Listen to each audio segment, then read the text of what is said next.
Well, welcome and thank you very much for having me and our research. So I want to jump right into it. The coal phase-out process in Germany. So to give you a brief overview, Germany was and still is quite dependent on coal-fired power production. It provided more than 50% of power production for many, many years, and only in recent years came down to, well, here you see that in about 2017, the share of renewables surpassed coal-fired power production. Now we're up at around 50% of renewables and only 30% coal-fired power production in the system. And the same trend for jobs. Of course, in all this discussion, coal mining jobs are a great issue, but of course, on the other side, we also have jobs in the renewable sector. And in Germany, it was already beginning of the 90s when Germany was reunited that a large share of the jobs in lignite mining in eastern parts of Germany were lost, or just it wasn't economically feasible to keep those alive. Jobs in hard coal mining, especially in the western parts of Germany, were continuously shrinking as well. And the last hard coal mine actually closed in Germany in 2018. Now we have about 20,000 direct jobs in lignite mining left. There are a lot of hard coal-fired power plants all over Germany, and of course, lignite power plants are usually mine-mouth plants in the regions where lignite is mined. So in the Rhinish area, then some central German coal field, and in the eastern part, Lusatia. Well, of course, these jobs are important. On the other hand, of course, it was in the middle or towards the middle of the last decade, and then also with signing of the Paris Agreement, it became obvious that that some change was needed in the energy system, also in Germany, if climate targets and sector target of the energy system were supposed to be met. And there were a couple of attempts to reduce coal-fired power production. However, that was met by large resistance of utilities profiting from their cheap coal-fired power plants, unions fearing about jobs, but also regional politicians, because of course coal mines and power plants are very important regional economic factors, and industry fearing that energy prices would rise if coal would leave the market. So because there was no way to kind of suppress this resistance, or not maybe within politics not enough motivation, they initiated a commission in 2018. This Commission on Growth, Structural Change and Employment, and called by many on the Coal Commission, was set up beginning of 2018 with the target to develop an action program. This action program should not only draft a path for phase out of coal, but also, on the other hand, ensure that structural change measures and support for those affected regions would be given, and of course some form of compensation also for utilities that own the power plants. The commission was set up of 28 members with voting rights from different fields, of course, coal regions, and we have later other participants that were actually part of it, so probably they can tell a little bit more. But of course, it was a quite diverse picture, from like economic interest to environmental interests, industrial interests, etc. are represented.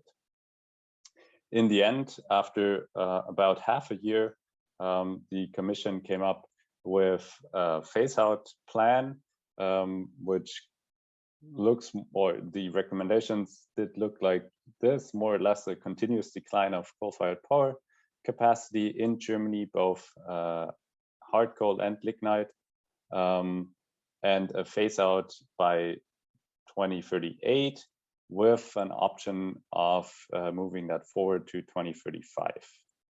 And that was accompanied by measures for structural change, payments to the regions, amounting to about $46 billion over a period of 20 years. Then, of course, compensation payments for the utilities and different measures, for example, of early retirement, and a long list of options of projects for structural change, etc., in the regions. There was some discussion because those were the recommendations by the Commission, which had to be then brought into law. And during this process, actually this continuous decline of capacity was kind of weakened more towards a stepwise decline, which actually means if those power plants would run at full capacity, more emissions than initially planned. Still, it was celebrated by many as a great success, just because it overcame this long-lasting stalemate situation. I hope you can still hear me. Just showed me that now you can see my slide, but well, I continue and you give me a sign if there's a question. Or yeah, it successfully did overcome this long-lasting stalemate situation and move the discussion in Germany from if to when. Furthermore, it increased legitimacy through this phase-out process, which then enabled the political implementation. On the other hand, of course, it's the question if 2035 or 2038 is not too late for a country like Germany, which is a quite wealthy country, one of the most prominent emitters of CO2 emissions in the past. So that's one question. The other question is the high compensation payments that were made. Well, and there, of course, one issue was that taxpayers weren't really represented. So one could argue maybe that wasn't really fair, but that's just up to the composition of the Commission. And in the entire process, the incumbent or established actors had quite a large say, and it was more difficult for unexperienced or less well-connected actors and stakeholders to participate the same way as well-established ones. Overall, such a commission can be helpful to draft concrete phase-out pathway and steps for structural change measures, etc., and also increase legitimacy, which is needed to then implement those measures. On the other side, it's important to address power differences or power imbalances among stakeholders to enable an equal and fair contribution within this commission. That's to the commission. If we take a broader look, of course, it's this general discussion about local economic interests versus global objectives. And so in the end, actually, it's prior political discussions and decisions that are needed that set the frame for this. Such a commission of local stakeholders or maybe national stakeholders as well might not be the right place to decide on like the larger frame, but rather the steps to be taken to then concretely implement this phase out. In Germany, we see right now that international and economic developments kind of supersede the Commission's recommendations. We have a quite high CO2 price in the European emission trading system right now, which might rise further, and discussions about OECD countries phasing out the latest by 2030. So we'll see how that continues in Germany. So far, as input from my side, thank you very much, and happy to take any questions, comments, and also looking forward to this further discussion. Thank you so much, Christian. My question is about the drivers for this change that's happening in Germany, that's been happening.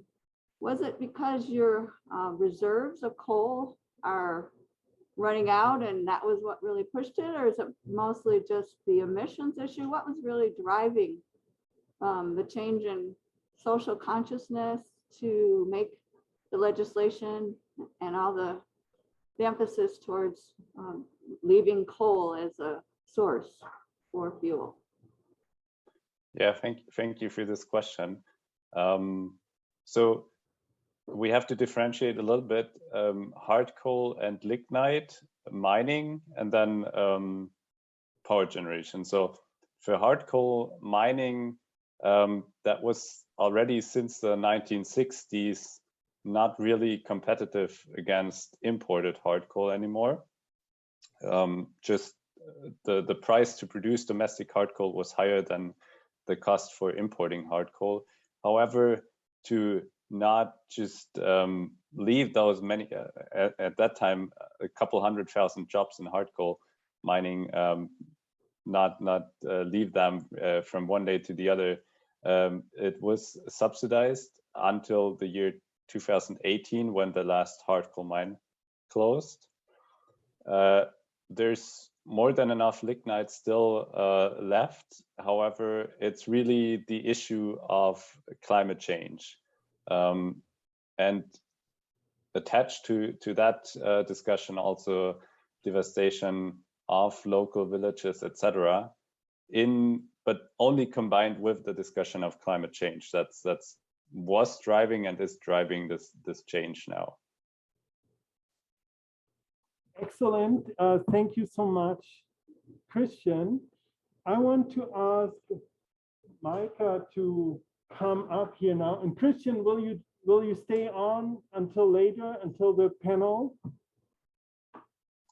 Sure, yeah. That's wonderful, because maybe we'll have more questions for you. And Micah, for you too, we only have the camera and the microphone here, so you would have to stay here. But we do have the slides open on the computer already. I'll just use the moment to introduce you. So this is Micah Parkin. You want to come in the frame? Wow. Micah Parkin is known in the room here. Micah is the executive director and founder of 350 Colorado, the state chapter of 350.org, or independent chapter. And most everybody, I think, knows 350.org, but you're doing obviously great work here in the state of Colorado, including on just transition. And your slides are already up, and you can just navigate with the arrows. Great. Thank you so much, Max. Thanks everybody for being here in person and online. I will remove this if that's okay while I'm speaking here, just to be more clear and in case anybody's hearing impaired. So I'm Micah Parkin, Executive Director of 350 Colorado, as Max said. 350 Colorado We're working locally to help build a movement to solve the climate crisis and to transition to a sustainable future. We have around 20,000 members statewide, different local teams around the state, and we're working to build a movement to keep fossil fuels in the ground and to promote solutions to the climate crisis. I moved here actually from New Orleans in 2007, and it was 2 years after Hurricane Katrina hit that city, and it was one of the first really obvious impacts of the climate crisis to the United States. And of course, we've seen more and more terrible incidents since. And my family, we were involved, I was involved with the Mayor's Bring New Orleans Back Commission and the Green New Build of the Lower Ninth Ward and those sorts of efforts. But having 2 young daughters, we were really looking for a safer place to live. So we decided to move here to higher ground, and and only to find out the hard way that there is no place that is safe from the impacts of the climate crisis. It's happening in Germany, it's happening here, it's happening in New Orleans, it's happening around the world, and it's just different impacts wherever you go. It was about 2.5 years after I moved here that we had what was at that time the worst wildfire in Colorado's history, the 4 Mile Fire. And we were on evacuation notice in the middle of Boulder for that fire, just right after living Hurricane Katrina.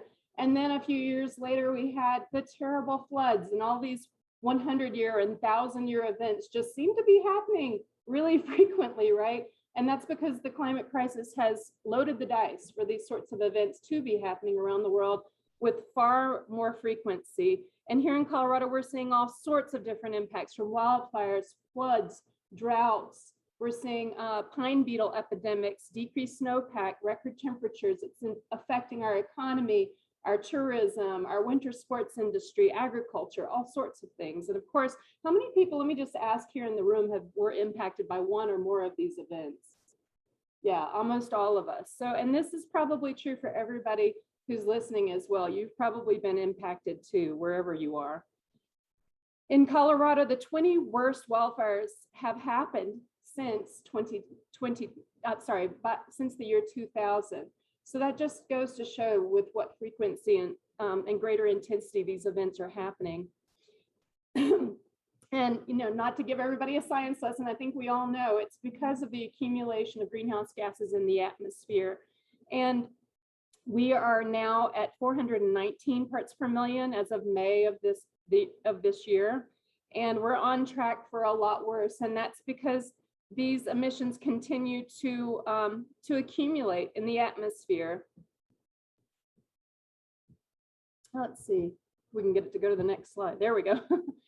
So they're accumulating in the atmosphere, and I think sometimes people don't really get the picture that these emissions, as we load more and more fossil fuel emissions into the atmosphere, it's increasing the concentration of all of these gases that hold the heat in, and it's getting worse and worse with every single year, because every year we're emitting about we're increasing the concentration of CO2 in the atmosphere about 3 parts per million every single year. So the bathtub is filling up, and the drains, the sequestration of that CO2 and are done by things like our forests and plants and also the oceans. The problem is the more the temperature increases on the planet, the worse those sinks work. The ocean can only take up so much CO2, and it's acidifying the ocean in the process.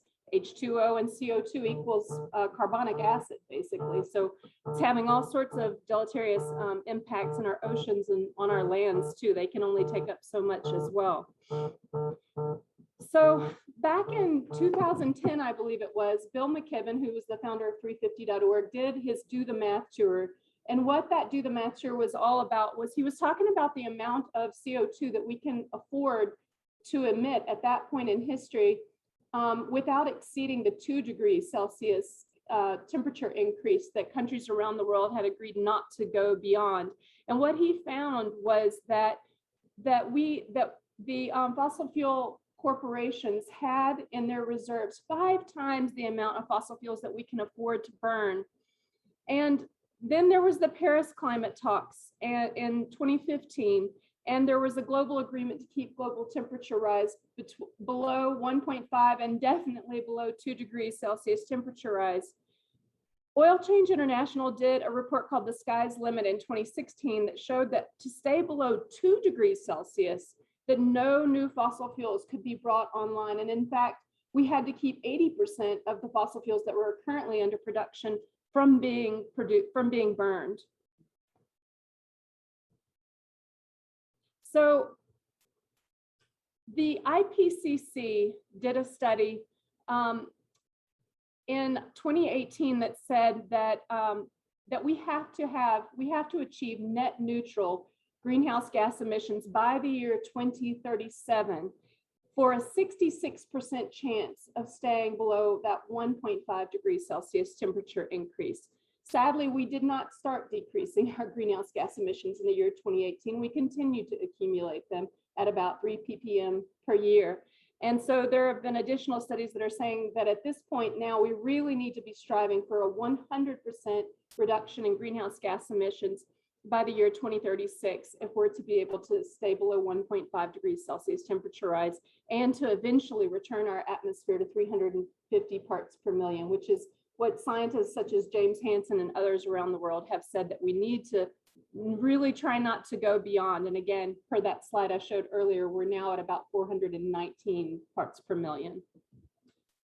So, oh, some of these slides I think are a little bit weren't quite complete. Sorry about that, y'all.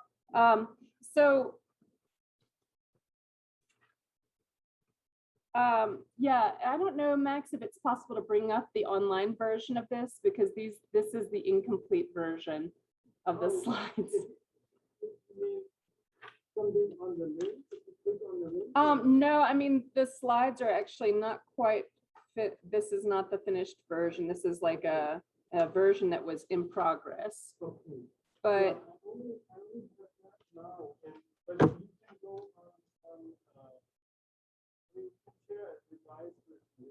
okay, I'm sorry, everybody, because it won't be quite up to date. Sorry about that. I shared an earlier version of this, and this is not quite done. But anyway, so right now, as probably you all know, the COP26 is happening in Glasgow. And what we're hearing is that we are not on track for a 1.5 or a 2 degrees Celsius temperature rise. And we really have to close the emissions gap. The UN Environmental Program did an emissions gap report that says that countries are that their pledges right now will fail to keep global temperature rise to 1.5 degrees Celsius this century. And their analysis says that the world is in fact instead on course to warm about 2.7 degrees Celsius. This is a world that we don't want our kids to have to live in. This would have hugely destructive impacts, even if all of the signatories to the Paris Climate Agreement fulfilled their nationally determined contributions. And the UNEP and the Stockholm Institute Production Gap Report found that countries around the world, in fact, plan on producing 120% more fossil fuels by 2030 than can be burned if we intend to limit warming to 1.5 degrees Celsius.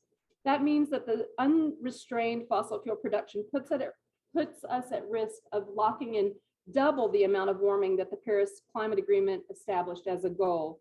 The window to limit warming to 1.5 C is fast closing, and we must rapidly reduce fossil fuel production if we're going to have any chance of reaching that goal. So to address the emissions gap, we must address fossil fuel production gap. We must rapidly reduce production to limit the global temperature rise to 1.5 C. So right now, a group of scientists and world leaders have come together and called for a fossil fuel non-proliferation treaty. And this was modeled basically after the nuclear non-proliferation treaty that tried to stop nuclear war. And the call to action is similar, that we have to stop the production of fossil fuels.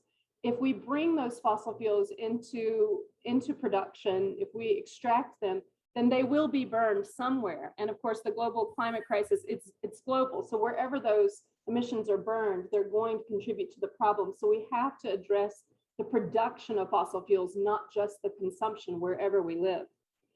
Colorado, unfortunately, is not on track either for addressing our goals. We did have a piece of legislation called HB 1261 that passed in 2019, and it set meaningful goals, a 26% reduction in greenhouse gas emissions by the year 2025. I believe it was 50% by 2030 and 90% by 2050. It's not where we need to, it's not as strong as we need it to be, but it was a very good start. However, we're not really even on track, unfortunately, at this point to achieve those goals. EDF, the Environmental Defense Fund, and NRDC and Sierra Club and others did some analyses of our trajectory right now toward our emissions gap. And what they all found, all of the analyses found the same thing, that Colorado's current trajectory falls significantly short of fulfilling these climate commitments that were part of HB 1261. Our policies currently are not enough to achieve the goals that we have for greenhouse gas emission reductions by the year 2025 or 2030. Our emissions gap, unfortunately, is much worse than we thought on top of that, because there's a 500-pound gorilla in the room, and that 500-pound gorilla is Colorado's oil and gas production. Right now, our state is not considering all of the oil and gas that is produced in Colorado and shipped out of the state. So we're complicit in the global production gap that puts us at risk of doubling the amount of warming by that, you know, beyond the 1.5 degrees Celsius temperature rise. So unfortunately, our state has embraced a policy of unrestrained permitting for oil and gas operations. The COGCC, which is the regulatory body that permits oil and gas development, has not denied, to our knowledge, a single operating permit for the oil and gas extraction in Colorado. And last winter, 350 Colorado, we did an analysis of Colorado's oil and gas production, and we found several startling things. One is that the state of Colorado right now is producing, so on the right there, you'll see our statewide total emissions from all sources of greenhouse gas emissions. It's from all sectors now: transportation, industry, electricity production, everything is 127.8 million metric tons of CO2. And when we analyze Colorado's production of oil and gas and how much we're exporting 90% of the oil that we produce and about 75% of the gas that we produce. And that actually contributes to 155.3 million metric tons of CO2 equivalent. And when all of that oil and gas is burned. So as you can see, we're actually exporting more emissions than all of our other sectors' emissions combined in our state. So if we're not addressing those emissions, we're contributing heavily to the climate crisis kind of blindly at this point. And it's something that we have to address. We have to take responsibility for oil and gas produced in Colorado. These life cycle emissions are a huge overlooked contributor to the climate crisis. So, and again, I apologize, my slides weren't all here. So this isn't surprising. Colorado is the 5th largest producer of oil in the United States and the 7th largest producer of gas in the United States. And so while Colorado is pledged to reduce our consumption of fossil fuels, we're charging full steam ahead with the production of fossil fuels that, when combusted, are a larger source of emissions than all other sectors combined. And of course, this has enormous implications for environmental justice, this unrestrained fossil fuel production. We have Lucy Molina here today, who lives in Commerce City and has been a hero and champion in her community for calling out the Suncor oil refinery. Commerce City is also surrounded by oil and gas fracking wells, and all of that pollution is impacting a largely Latinx community. Same thing up at Bella Romero Elementary School in Greeley, Colorado. We're seeing the same thing where these children are being exposed to the emissions far less than the 2,000 feet that the COGCC now has as their standard for a setback between oil and gas emissions and schools and homes. I believe it's only about 750 or so feet from the playground, that well. And so, you know, this unrestrained permitting for oil and gas production, it has huge impacts on our low income and communities of color predominantly. It's affecting all of us though, with our Denver metro region having among the worst air quality in the world as of, it was August 7th. We boasted the unfortunate designation as the worst air quality on the planet on that day for a brief period of time. We have F grade air quality according to the American Lung Association, and we're at serious, bordering on severe non-attainment for ozone standards. And 40 to 50% of that ozone problem, the precursors, the volatile organic compounds, come from oil and gas development. Colorado's low-income communities and communities of color are forced to bear the disproportionate burden of this air pollution, water pollution from fracking, and many other industrial sources. So the solution, what we're calling for, is a just transition phase out of oil and gas production by 2030.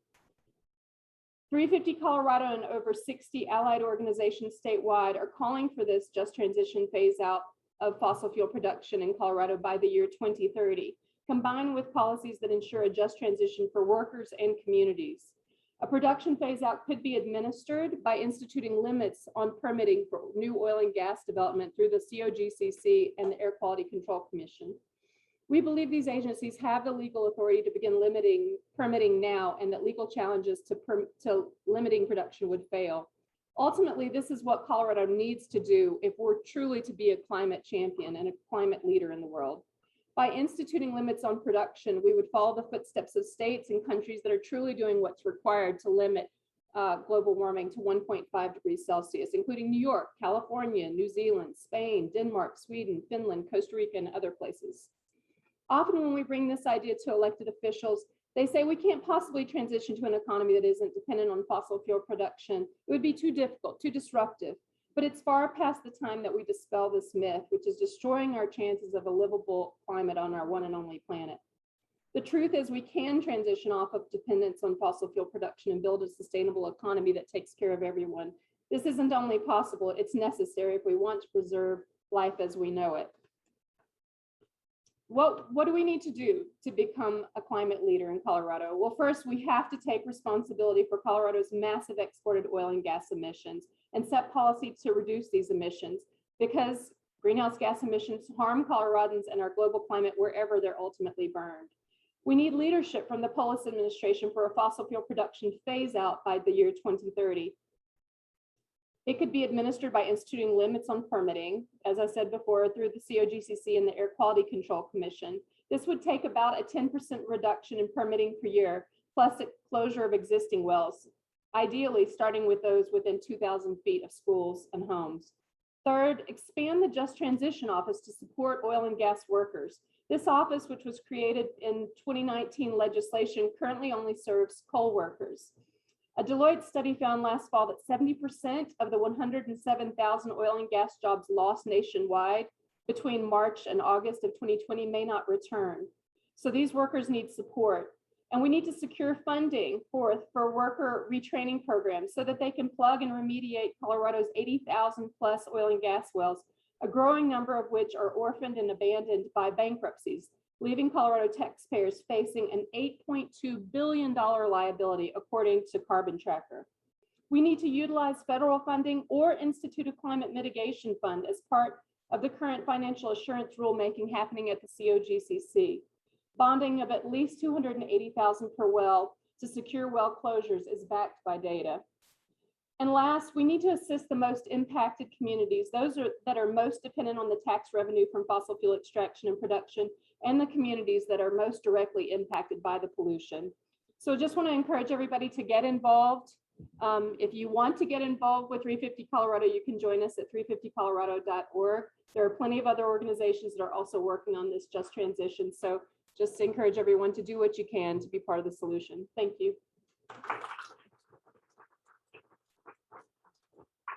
Thank you, Micah. We do have a question for you, though. Yes, there was a question coming online. So at least that's working.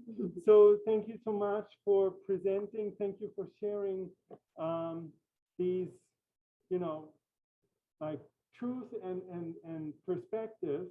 And Jerry is asking, so if, just how this works, so if we count the oil and gas emissions from oil and gas extracted in Colorado, Colorado, how do they then not count for the other states where it's burned, or how do you view this?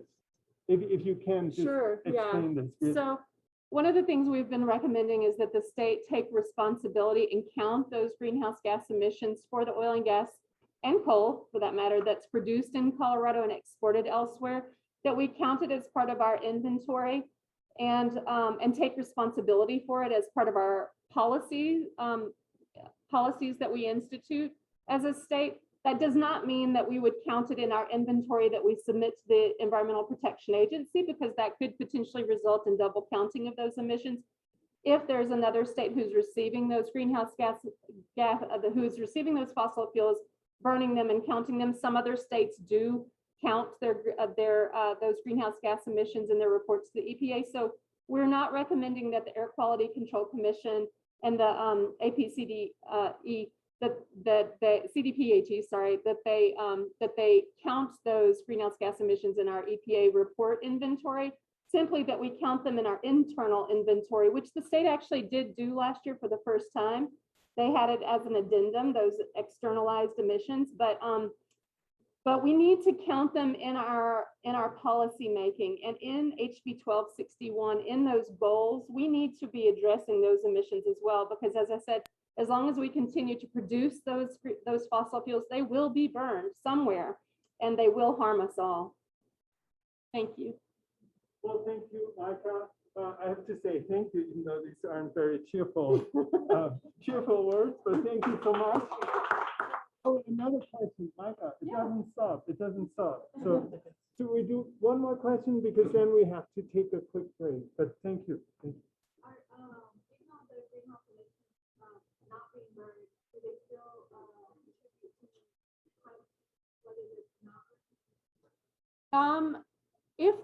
if they are brought from underground, they will almost certainly be burned at some point. If they're not, then yeah, if they end up in some storage tank forever. But frankly, that's not what we're seeing. Like once I'm thinking like the trucks that hold the gas that end up spilling along the road or into the river because it's right by the road.